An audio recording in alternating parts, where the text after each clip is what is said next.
So today we'll be talking about the overview of National Service Training Program, or Chapter 1. No?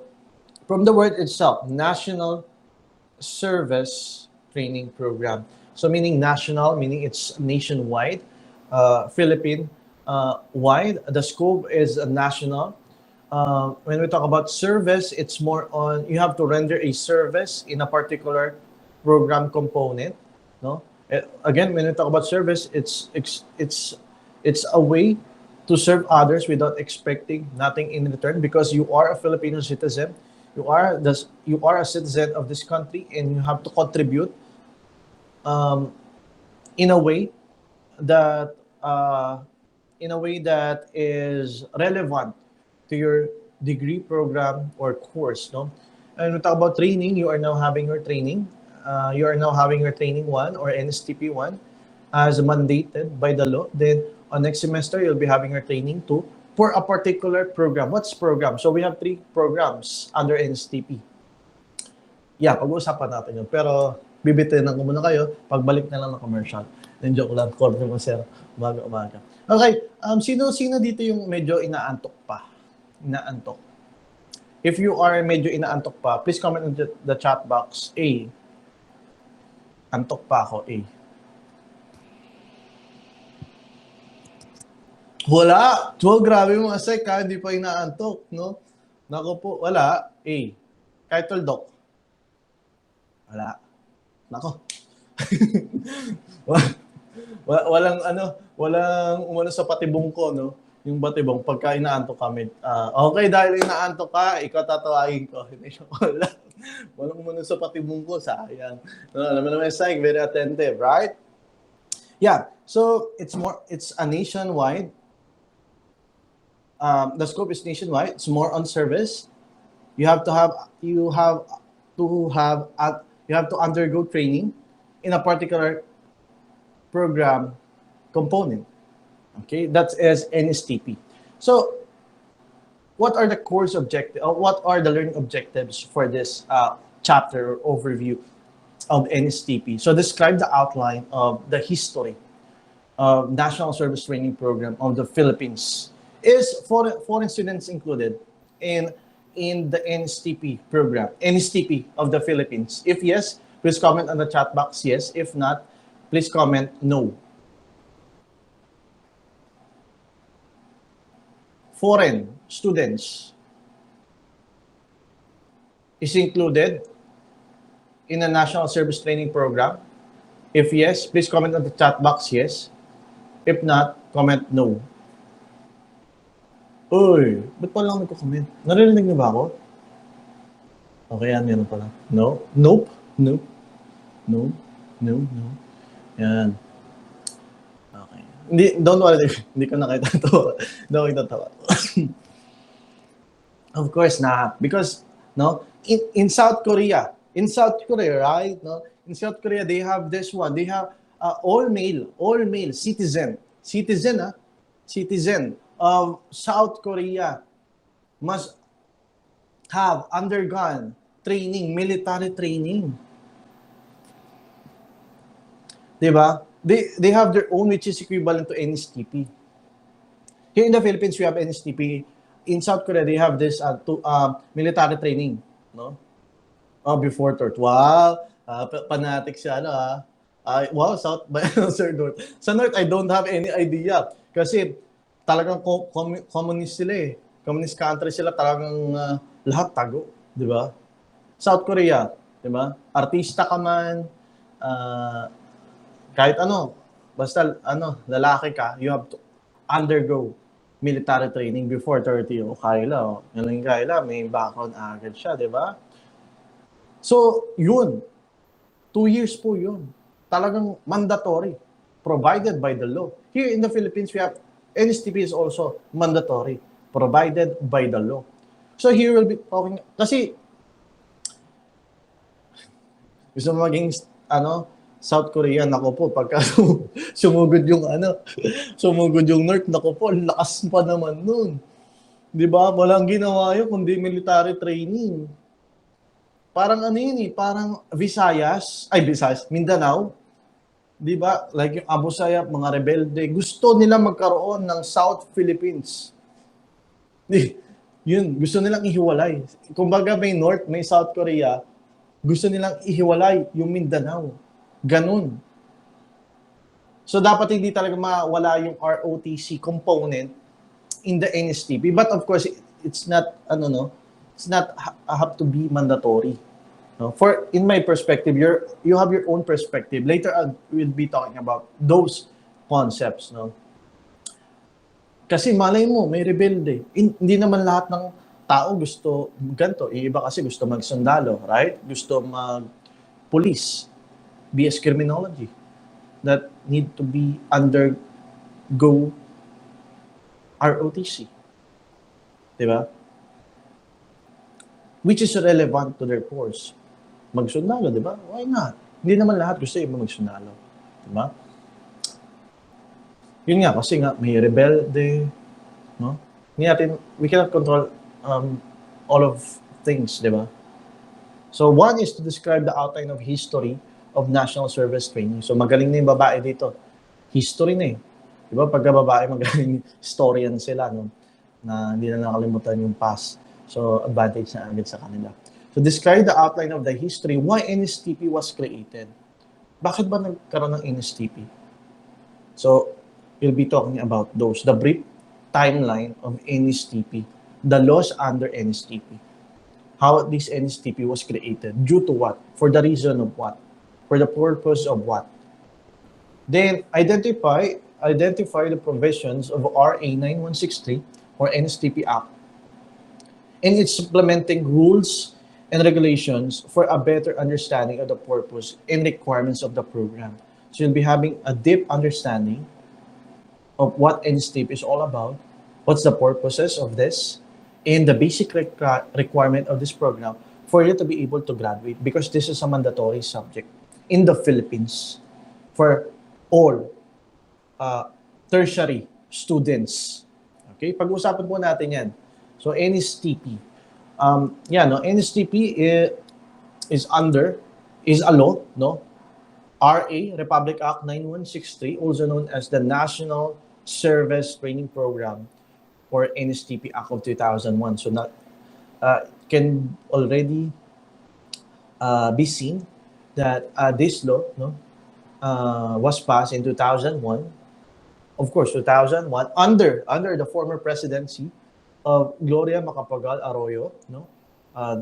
In this time, she signed this into law, no, on July 23, 2002, and this was implemented starting school year 2002 to 2003, no, in all higher education institution, no, for it, public and private, for all, no, for any curricula of all baccalaureate degree programs, including not only those with baccalaureate program, but those with those 2-year technical vocational or associate courses, such as yung, if you are familiar with these courses, yung associate hotel and restaurant management, yung HRM, associate HRM or HM, something like that. We have this,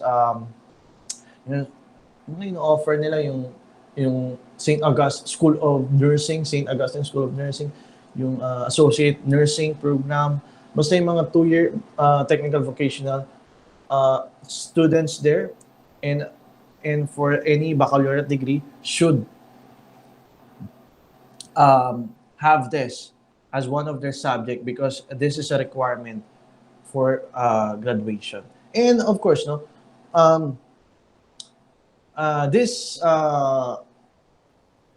law, no, was implemented in response to public requests to reform ROTC, or the Serve Officers Training Corps program, because of some issues, because of some illegal hazing, no, that compromise students' health, no, and also they abuse their positions, no, to have this illegal activities under their Scope, kasi you cannot please everyone, di ba? Even the objectives of ROTC are for the betterment of life, for the national defense, for our country, Philippines, no? Some, no, or few of those students before, no, abuse their power, 'di ba? Pagpapahirap sa kapwa Pilipino, kung ano-anong ginagawa kasi ginawa sa kanila eh. Hindi naman nila gagawin yun kung hindi ginawa sa kanila. Or they have problem in terms of their mental health. Di ba? As a psych student. Natutuwa sila pinahirapan yung kapwa Pilipino nila. So there were some issues in this ROTC program. That's why this was amended, no? By this RA 9163, no? Oh, so all incoming freshmen students, male or female, no, starting 2002, 2003, me, I had undergone this NSTP. So yung ROTC, swerte ko. No, kasi ang buhok ko dati, taas-taas talaga eh. So medyo maarte talaga ako sa mga hairstyle. So ayoko talaga. No? Pati si 18, hindi ako nadali. No? Di tayo pare-para sa syempre. Youth, no? Jokes. So yun po. No? And of course, no, this NSTP has the components, program components. So just remember the acronym RELIC.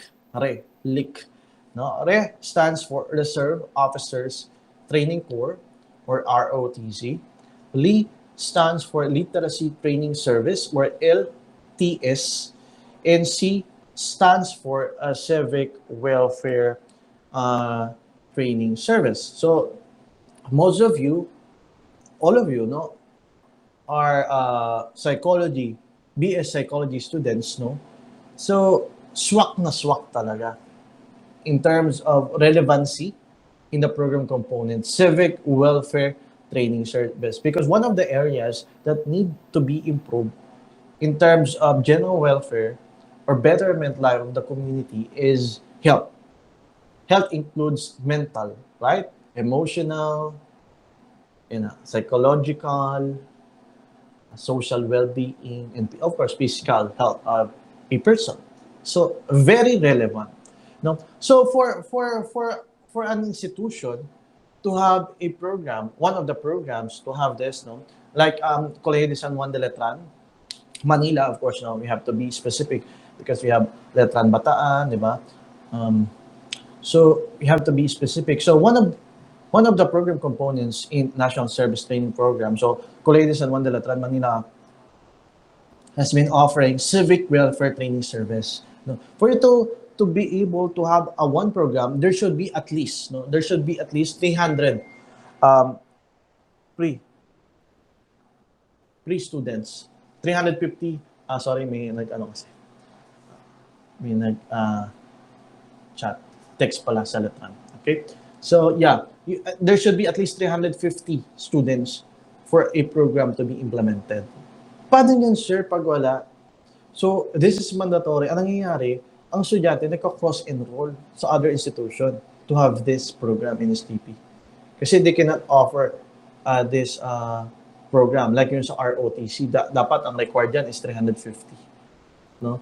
So for example, ROTC, for the ROTC to be implemented, of course, it should meet the requirements, no, of the National Defense, Department of the National Defense of the Philippines.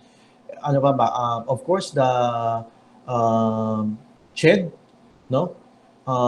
And also in partnership of some department of the government, like sa PNP, no? Also Armed Forces of the Philippines, may mga partnership sila, no?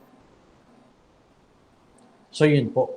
So, and also there should be at least 350 students in ROTC to be implemented. So medyo mahirap, no? Gusto mo ng ROTC? In your degree program, medyo hindi siya swak. Ang pinakaswak sa inyo is civic welfare training service, no? Okay? So yun po, sa ROTC. Okay? Private or private mandatory. Right? So first, let's talk about literacy training service so we can deeply go on, no? Kasi I just gave you a brief explanation of this. So let's now move on to literacy training service first before we proceed to civic and reserve officer training corps. So first, let's talk about literacy training service or LTS. This picture was taken in one of the websites of Ateneo. No? So they have this LTS or okay, this statements were totally lifted, no, from the law itself. So wala po akong binago diyan, of course, no. Pag sa law kasi, hindi mo siya pwedeng baguhin. Kasi baka mabago ang interpretation, no? Nagtanong kasi ako dun sa kapatid ko. She is a law student, no? Sa PLM siya nag-aaral. Ang bunso namin, no? So, ang kasi, ang statements, hindi talaga pwede baguhin from the law itself. Kasi mababago. Ang lawyer din, ini-interpret to using 3 interpretations. Ganun sila talaga. So, bawal talagang baguhin. So, totally lifted etong from the law itself. So, it is a program. So, pag sabi natin programa, one of the components of NSTP. So, it is a program designed to train students to become teachers, no? So, you are trained to be a teacher.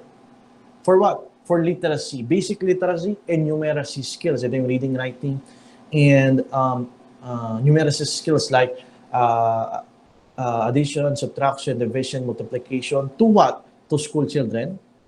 Of course, to school children. Out of the school youths, ito yung mga naligaw because of some problems, teenage pregnancy, poverty, and other issues related to education or family issues, something like that. And other segments of the society in need of your service. Wow, ganda, no?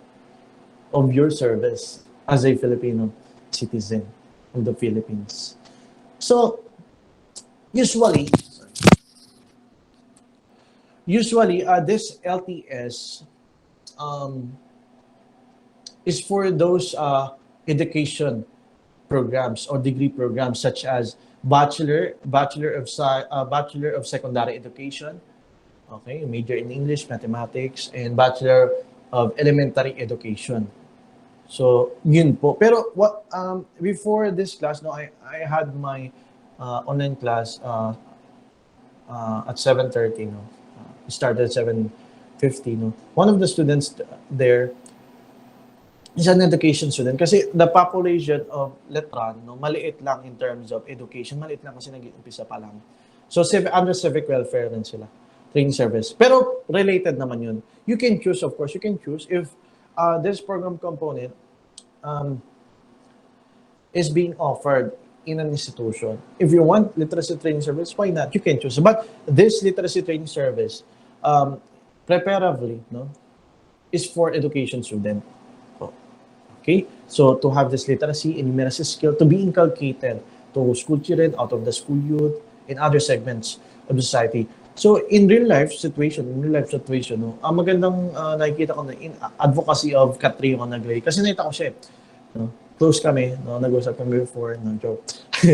So in Tondo, Manila, di ba? In Tondo, Manila, nakita niya kasi nga it's poor and sad. So she has this advocacy, no, yung parang Katrina Gray Academy, something like that. Then yung preparatory before yung Miss Universe, no, meron na siya. So that is a good example of literary service. Why we have this training? Because you are still under the training, no? Because you are still pursuing your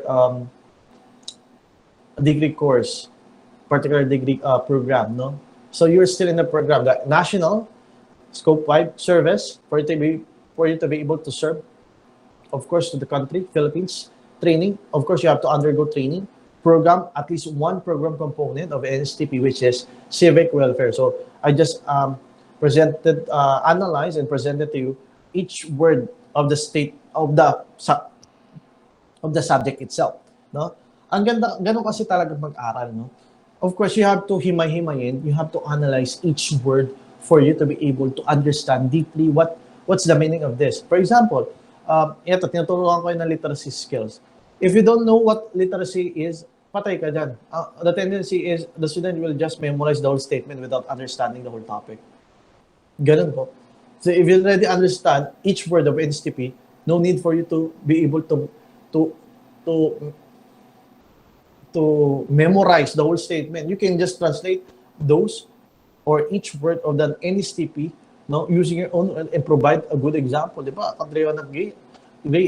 One of our advocacy, di ba, is education, civic welfare service, di ba? For her countrymen, students out of the school youths, regardless of age, di ba? So yun po. Pero today, no, it's not more on basic literacy like reading and writing, not more on numeracy skills, arithmetic, no, addition, subtraction. Hindi na po talaga more on doon. Dapat meron na kasi we are now living in the information technology era. No? Meron ba kayong GEE 5 today? At for this, living in the IT era, wala? Wala pa. Okay. Thank you, Nicole. Ayan. Thank you, Kyla. So, we are now living in the digital technologies world. We are now living in the information technology era. Yung pamangkin ko nga nagulat ako, 2-year-old, before. Grabe namin na-relate yung tablet. Alam buksan, alam magbukas ng YouTube. Diyos ko, nagulat ako. Grabe. Yung lola ng kapitbahay ko, hindi marunong Pero siya, gulat talagang, I was shocked din. Kasi first time ko magkaroon ng, isa lang naman pamangkin ko, isa lang niece, no? So yun, nagulat ako. Grabe. Tablet na manipulate, 2-year-old. Siya nun. Tapos yung lola doon, hindi. Diba? So meaning, it is essential, no? So we have this 21st century skills. I'm now integrating different concepts here, no? Not just limited to law, because the NSTP was created in 2001 and it was signed 2002 and it was implemented school year 2000 to 2003. Today is different from 2002 because now, no, as of now, we are living in the information technology era. So we inculcate 21st century skills now. What are those, no? So we have 3 L's for you to be able to understand 21st century learning skills. No, if you are in this particular component, you have to inculcate this. Not only basic literacy, yung reading and writing, and addition, subtraction. No, 21st century skills. Kasi we are teaching them to be independent. No, this should be integrated. We have 3 L's. We have the learning skills, literacy skills, and life skills. So for learning skills, we have 4 C's. What are those? We have communication, collaboration, critical thinking, and creativity. Of course, no, communication, not only in terms of verbal, but also you have to be good in terms of written. Of course, Filipino first or mother tongue, then to be followed by Tagalog, and English. Because we have to be globally competent. And dinadagsa rin naman tayo ng turista, di ba? Mga tourists. Right? Collaboration, of course, you have to work with others. Di ba? Collaborate with others, work with others, no? To attain or to achieve your objectives. You have to work with your family, you have to work with your siblings. Kailangan mo kasama. Creativity. It's all about thinking outside the box. So that's why I integrate this 21st century skills under literacy training service because that was 2002. 2002 pa siya. This is 2000. Today is 2021, no? 19 years. NSTP Act of 2001. So it was proposed in 2001, so 20 years ago. No? You have to think outside the box, but because today, again, we are living the IT world. Critical thinking. So you have to teach them how to solve their problems. They have to come up with solution to address their problems. Diba? That's critical thinking. These are the basic learning skills that should be inculcated. Communication, collaboration, creativity, and critical thinking. Next, we have literacy skills. Just remember the acronym IMT. Information, media, technology. Of course, we have to have this deep understanding of information, facts, figures, data. No, we are using survey for us to be able to come up with a reliable data, so we can implement a program. So kung hindi pa, in relation to information, no, in media literacy, you have to know if the information is fake or not. No? You have to know if the information comes from the reliable sources, because fake news is everywhere. Di ba may kita mo sa Facebook, oy, may nag-post, hindi sila media literate. Papaniwalaan nila? Yes. Sabi ko nga, yung pamangkin ko, 2-year-old nun, umahawak na ng tab. Di ba? Meron nga nadadali, 2018 pa pinost, pero sa sobrang excited, yes, walang pasok, sumayaw pa tayo. Walang pasok, dancer eh. Walang pasok, pinost, tuwan-tuwa, boom, natulog na. Kasi hindi siya media literate. Di ba? Next, technological literate. Grade 1, grade 2, grade 3, grade 4, grade 5, preschool are having their online classes right now. Even yung advocacy ni Catriona Gray, yung Catriona Gray Academy or yung sa Tondo, Manila. Kasi kaya ko sinasabi yun, relevant kasi yun sa Colegio de San Juan de Letran, kasi nga yung mga partner barangays natin, communities located in Tondo and Binondo, Manila. So magkakaroon ng Condominium tsaka Binondominium na is to. So pag pumasok kayo sa Condominium tsaka sa Binondominium, hindi, pero pipili pa rin kayo ng ano. Kasi hindi niya na maabutan eh. Kasi nga online class kayo. Hindi na kayo pupunta sa barangay. Hindi na kayo magsa-survey. Mainit yun, no? Nakapayong kayo. Tapos minsan may nabubuong pag-ibig doon. Nagugulat lang ako. Nagbabantay lang ako. May nagka-holding hands eh. Uy, sabi ko, oy, wag dito. No, kasi ano eh, siyempre hindi mo naman alam yung pangit tignan, siyempre kasi you are having this service. No? Tawa lang ako. Memory. No? So, technological literacy. Diba? Next, life skills. Ito. Kailangan ba ito life skills? Of course. Parang ganito tambay. Hindi, siyempre, of course, tambay. Hindi naman lahat tayo mayaman. Tapos meron, of course, no, meron tayo, may na-observe tayo. This is reality. No? Na may mga tao na umaasa sa bigay. Diba? Meron. Hindi lang sa Pilipinas. Buong mundo. Nasanay sila na binibigyan sila. Hindi ako mugot This is reality. No? Nakikita ko, na-observe ko. Pag ang tao nasanay na umaasa sa bigay at hindi siya nagiging independent na Pilipino, tao, masasanay yan. Kailangan mo gawin ay turuan mo siya matuto, kumita, at mabuhay. Hindi, sabihin natin, of course, senior citizens, no? That is different story. But I was talking about those persons or individuals, no? Na kaya pa. Ito ngayon yung tinatawag na tambay. Ano ba naman yung, for example, bigyan mo ng 500 pesos. O, I mean, 500 pesos. Magtinda ka dyan sa tapat ng bahay. Di ba? Simple like, maliit na bagay, pwede pagkitahat. Pwede. At least nakakatulong ka sa sarili mo. So, tuturuan mo sila how to be flexible in this kind of pandemic. Of course, through your leadership. Because leadership is all about action. It's all about influencing others. So next meeting, we'll be talking about leadership. Initiative, pagkukusa. Simpleng bagay, bigyan kita. Pagising mo sa umaga, niligpit mo na ba yung kama, yung kumot mo? Inayos mo yung unan mo? O hihintayin mo pa yung nanay, tatay mo, or kapatid mo, nalinisin yung pinaghigaan mo, or ayusin. May nakita ka, pinggan, hindi hinugasan. Anong gagawin mo? Basic. Life skill? Yes, life skill. Kasi kapag hindi mo inugasan yun, ano mangyayari? Pupuntahan yun ng bacteria? Yes. Tapos hindi mo masyado nahugasan. Pag ginamit mo, pwede ka magkaroon ng diarrhea. Pwede ka magkaroon ng infection sa body. Yes. Simple things can affect your life and lives of your special someone like your family. Diba? Basic. Productivity. You have to be productive. Yun yan. Tawag ko sa inyo.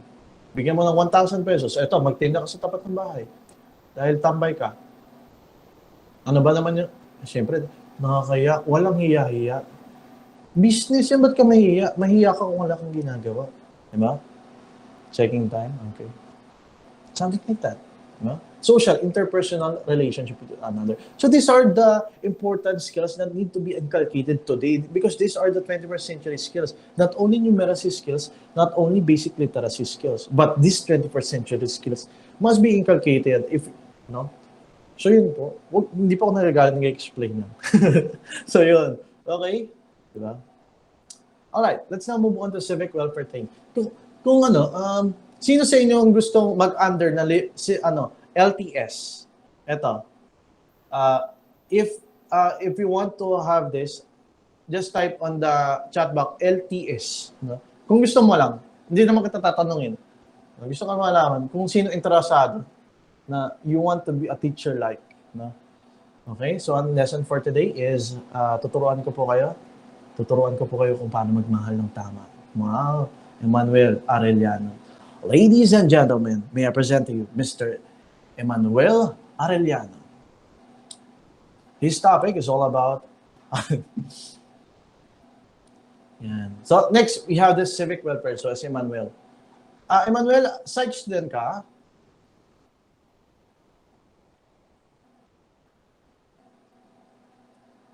Okay, some site naman pwede po magturo yan. No? Pero you are now under Civic Welfare Training Service because this is the program offering Ableta. And that is okay. Why? Because as you can see, no, one of the areas that need to be improved, no, in this particular program is education. Katulad ko, I'm a teacher and I am a nurse at the same time. So, pwede ako sa health, pwede ako sa education, at pwede ako sa iyo. Wow. Sa'yo lang. So, yun po. So, general welfare and betterment of life of all members of the community. So, civic welfare training service. Why my training? Because you are now undergo training. So, pagka si Catriona, civic welfare service na siya.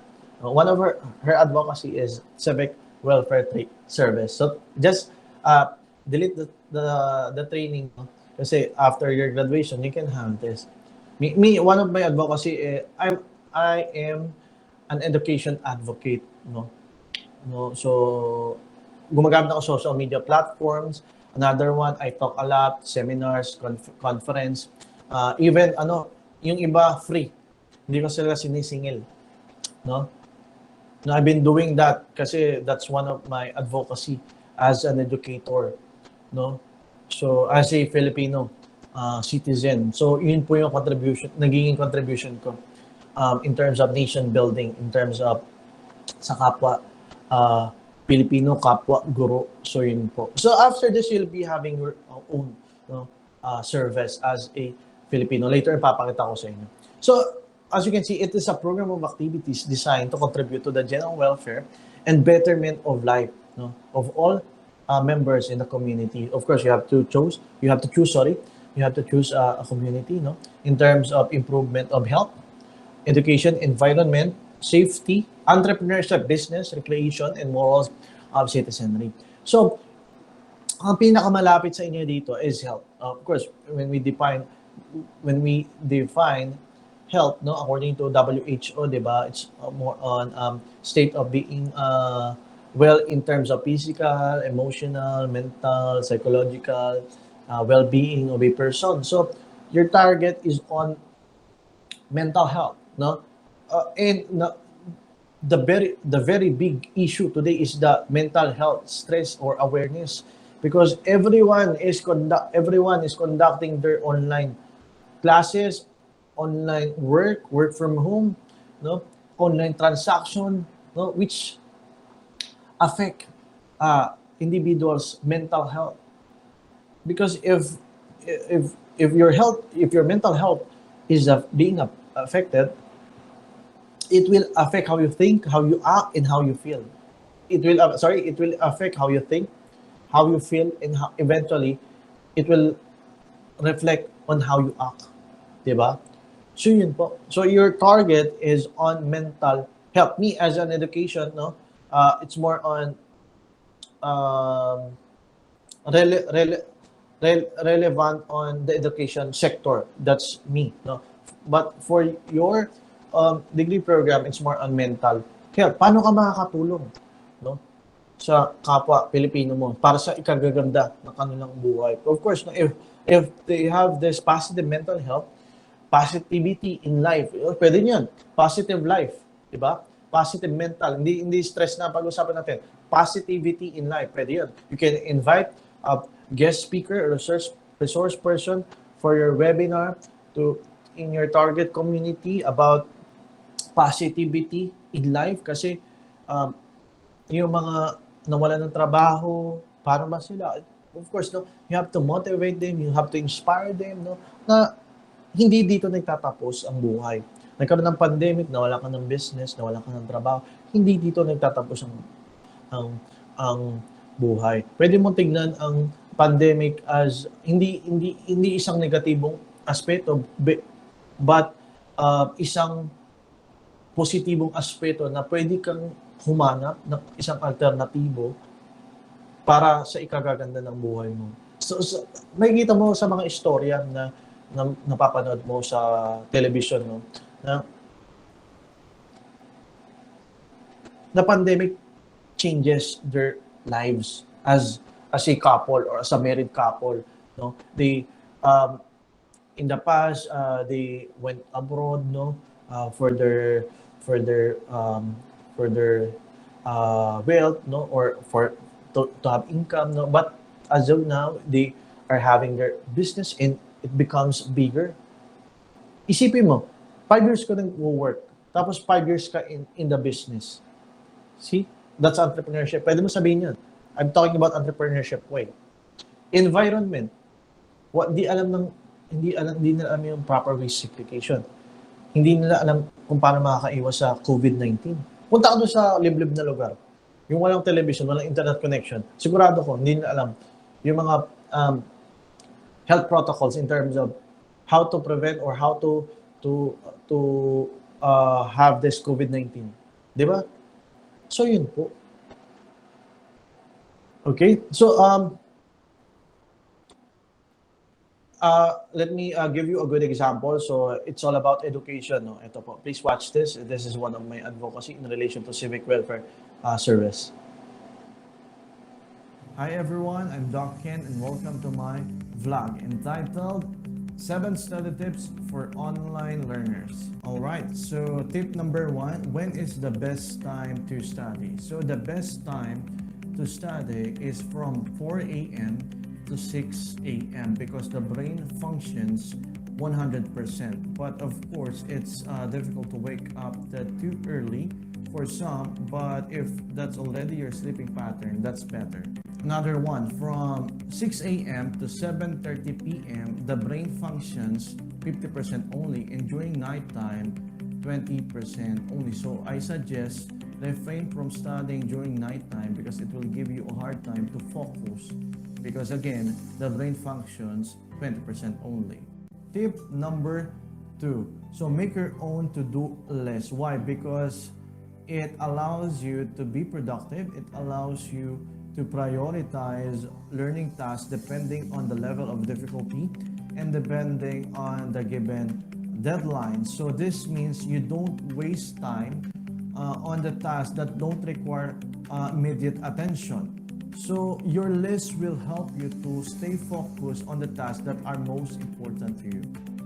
Tip number 3. So highlight the keywords that indicate the main idea of the topic. So I suggest do this during synchronous session, during lectures and discussions. So the purpose of highlighting keywords is to draw attention to the most important topics discussed by your respective teachers. Especially, it can help you during your review It will be easier for you to review the topics or to study the lesson again. Moreover, focusing on essentials or highlighted parts will also give you more time to study or review other lessons from other subjects. Tip number 4. So what color helps learning? So using the right color in studying can positively affect the behavior and attention when learning. So based on the studies, green is a good color on keeping long-term concentration, clarity, efficiency, and focus on learning. So I suggest that use color green when highlighting different concepts and key concepts on your modules. Alright, so tip number 5. How can you know when you truly understand a topic? So the best way to know if you have already understood a topic is if you can explain it using your own words, and you can also provide examples. For example, science. Science is a systematic body of knowledge based on careful observation and experimentation. So if you cannot understand systematic, the tendency is you'll be having a hard time to understand what science is. So there is a high probability that the student will just memorize what science is without understanding it. So if you cannot understand a certain word, Google it. Then if you have already understood the topic, try to explain it using your own words by analyzing the statement itself. Then from there, come up with a real life example. Tip number 6. So according to learning pyramid, students are able to retain 90% of their learning if they're able to teach others. So the most common way to teach others is peer tutoring, and the best place is a study group. However, it's very difficult to do that in this kind of setup. So I suggest that you just recite it out loud what you have learned in front of a wall as an imaginary audience. And lastly, tip number 7. So based on the research studies, for long-term learning retention, you have to read it 7 times, especially for those students or graduates who will be taking the board exam. Yes, you heard it right. You have to read it 7 times for long-term learning retention. All right, so 7 study tips for online learners. 1, best time to study in the morning, and if you can, 4 a.m. to 6 a.m. Number 2, make your own to-do list for time management. 3, highlight the important keywords. 4, use green color in highlighting the important keywords in your modules. 5, explain the lesson using your own words. 6, teach others or by just reciting it out loud. 7, read it 7 times. So that concludes the lesson for today. Thank you for watching. Okay, so that was an example of civic welfare service in terms of improving education, because we are experiencing this kind of online learning, and most of the students are not familiar in having a strategy or an approach, or approaches in studying online courses.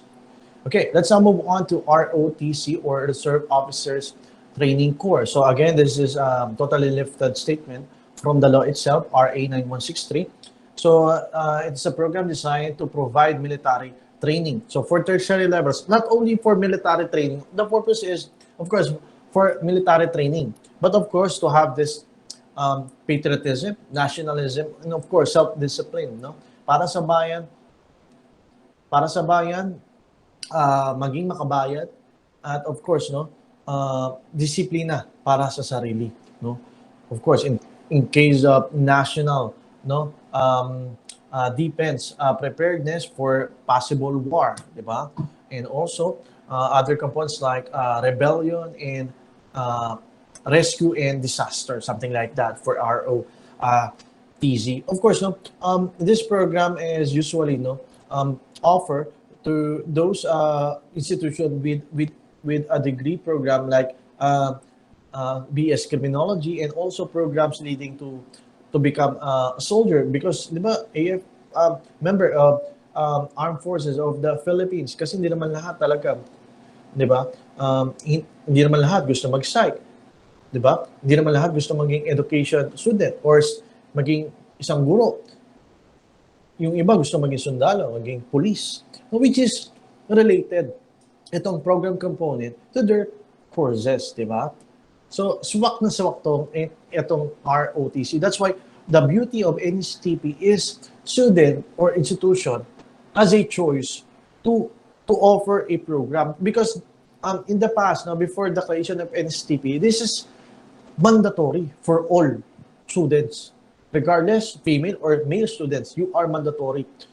As a Filipino citizen, you have to undergo ROTC for National Defense Preparedness. Yun po talaga, to have military training. But of course, this was amended, this was reformed because of some issues, no? Some issues like illegal hazing, pinapahirapan, they abuse their positions, something like that. Some of their classmates or schoolmates have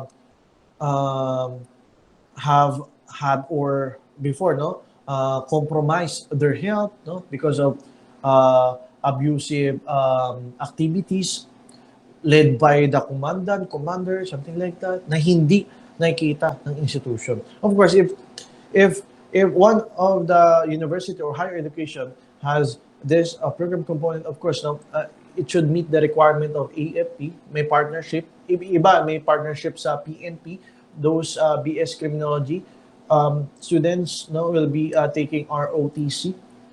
So mayroong compliance na nangyari, no? Kasi medyo mahirap na. Kasi nga yung iba namatay, no? Hindi natin alam. Kasi nga yun yung mga issues before. That's why NSTP was created because of ROTC. Dati nga dati kasi yung wala pang NSTP, may CAT. No? CAT in high school. So, fourth year high school, third year, COCC. If you want to become an officer in your fourth year, CAT. Ngayon, yung kuya ko COCC. Nabutan ko siya pero hindi ako, nakita ko nun kasi same school kami. So, yun po. Ngayon, pinapahirapan sila ng mga seniors nila, fourth year, CAT officers. COCC sila, third year, if you are familiar, pero tingin ko hindi na siguro, no? Under siya ng law, under ROTC that we'll be talking about. Ngayon, pinabili siya ng ice tubig. Public school yun eh. So, ice tubig ang term na ginagamit. Hindi ice water, something like that. Hindi water bottle, no. Ice tubig. No? For those Kanye there. No? So, yun, ice tubig. Pinabili siya. Ngayon, binigay niya doon, maayos, doon sa supervisor niya o immediate commandant. Pagkainom, after na inom, binato sa mukha niya. Tama ba yun? Di ba? Abusive. Ina-abuse niya yung power niya.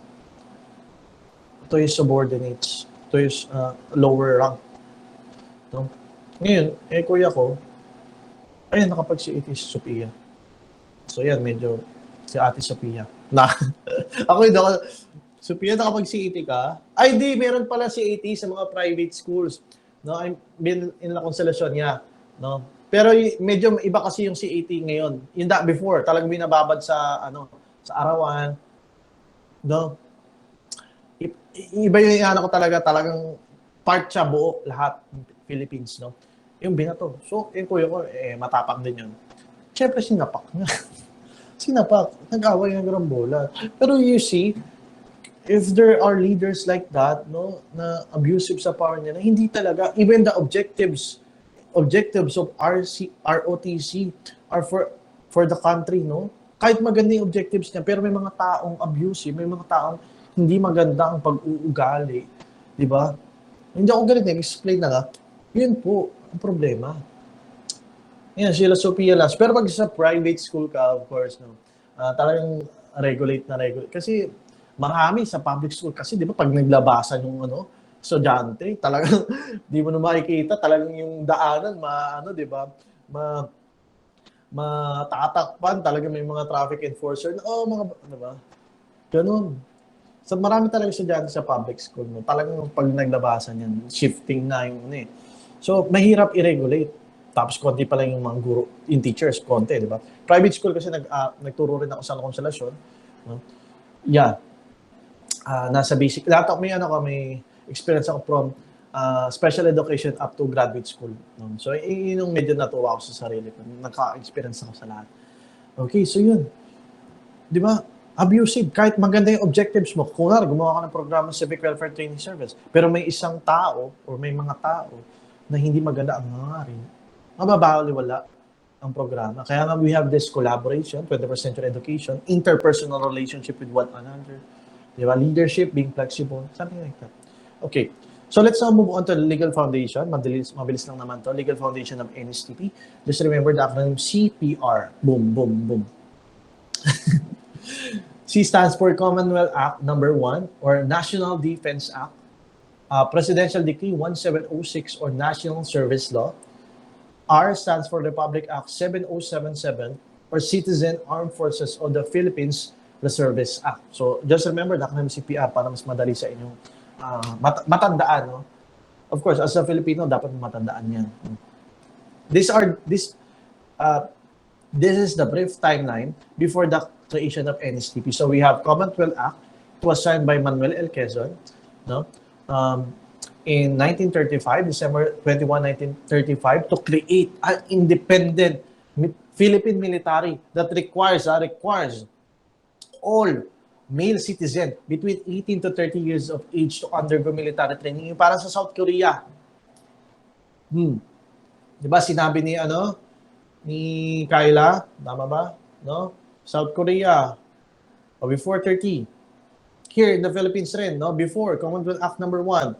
The purpose of this is for the country to have national defense in case of war. Kasi nga, di ba, World War II, di ba? Talagang more on war kasi before. Buti na lang di tayo nabuhay nun. Kasi parang talaga survival of the fittest na nangyayari. Kasi sakupan.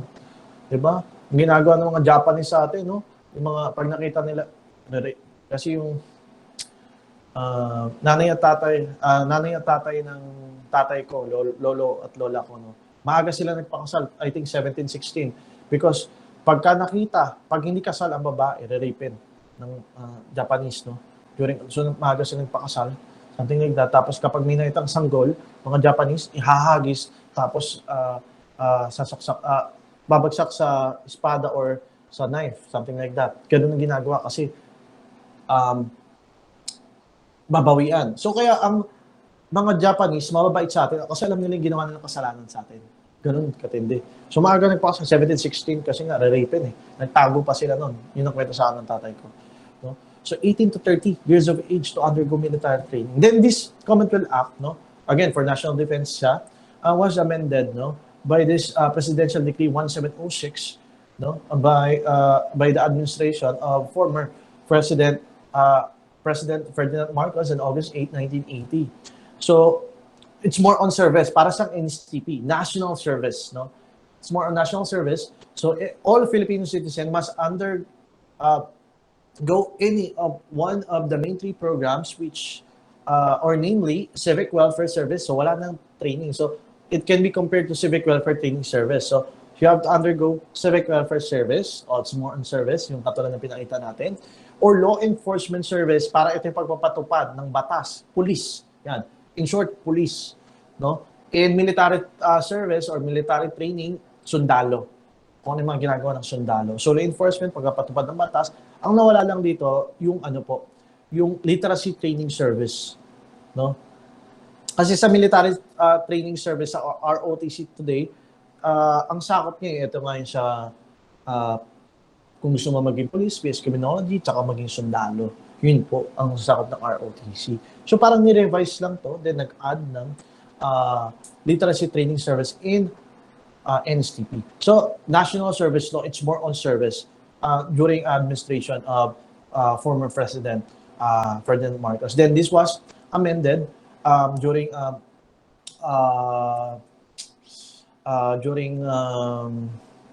time of Ramos. Ramos pa? Ramos. Now, this law was enacted by the 8th Congress on 27th of June 1991. So, in this law, so the previous law was amended to have this Republic Act 7077, or also known as Citizen Armed Forces of the Philippines Reservists Act, to have reserve officers, no, reserve AFP officers in case of war, rebellion, rescue in different times of disaster. Because di ba sa Mindanao, yung mga rebelde doon gusto magkaroon ng sariling South Philippines para sa Korea. Gusto nilang hiwalay yung Mindanao. Parang ganun nangyayari. Of course, no, hindi natin kailangan natin ma-prevent yun by peace. Pero of course, no, ang ginagawa kasi nila namumugot ng ulo ng mga foreign, ng mga tourists na pupunta dito, di ba? Mga Pilipino, pinupugutan ng ulo. So, hindi naman tama yun. Kaya talaga nagpapadala ng sundalo, kaya binobomba sila. Kasi nga, yung ginagawa nila, hindi maganda. Di ba? So, kailangan talagang daanin. Hindi mapakiusapan into peace. So, kailangan talaga mag-prepare. Kasi nga, pinapatay nila yung kapwa Pilipino, mga turista. Di ba? Dati nga, pinanood ko, grabe. Hindi ko natapos, tapos nagsuka ako nun. Hindi ko kaya. Kasi totoong buhay eh. No? So dati gusto kong panoorin, gusto kong makita. Hindi ko na, nagre-reflect sa ulo ko, hindi ko kinaya. So yun. So in this law, CAT in high school and ROTC in college were formed and mandatory. Yun po. No? So sila Sophia, sila Lance, no? Meron silang CAT, pero hindi siya mandatory for all institutions. No? Pero pwede rin siyang i-offer. Like La Consolacion, yung dati kong school. No? Yun po. So, this is to create a reserve officer. No? Again, for possible war, rebellion. Pero may mga rebelde sa marami doon. No? And rescue mission. Like ngayon, kasi nag-experience tayo climate change, so different disaster. So, let's have a summary before we end. So, again, RA 9163 is a law. It is also known as National Service Training Program Act of 2001. Then, this is intended for tertiary students, any baccalaureate degree or two-year core vocational course such as associate courses. No, this was implemented, and this was created because of some issues or public demand to reform ROTC. Then we have three components. We have of NSTP. Just remember the acronym RELIC. RE stands for Reserve Officer Training Corps, or ROTC. So the purpose of this is to have military training for possible war, rebellion, and disaster, for rescue mission. No, LE stands for Literacy Training Service, or LTS. So to train students to be a teacher-like, to inculcate basic literacy and numeracy skills, and of course, now today we have to inculcate 21st century skills. And lastly, your program component, Civic Welfare Training Service, or CWTS. So the purpose of this is to create a program of activities for the general welfare and betterment of life of all members of the community itself.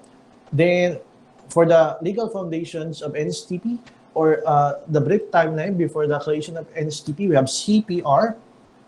C stands for Commonwealth Act number 1, or National Defense Act. So again, it requires all male citizens to undergo, it requires all male citizens and ages between 18 to 30 years old to undergo military training. Purpose, for national defense in case of war. Kasi nga, more on war pa before. Then P stands for Presidential Decree 1706, or it's more on service. You have to render a service in either in the three components, such as civic welfare service, law enforcement service, or military service. It's more on national service. Then Presidential Decree 1706 was amended, and it was replaced by Republic Act 7077, or Citizen Armed Forces of the Philippines Reservists Act. So the purpose of this is to have reserve officers in case of, again, war, rebellion, disaster, rescue mission. No? In this particular law, CAT in high school and ROTC in college were formed and mandatory. Then after Republic Act 7077, during Gloria Macapagal-Arroyo time, this was amended by RA 9163, or National Service Training Program. So that concludes the lesson for today.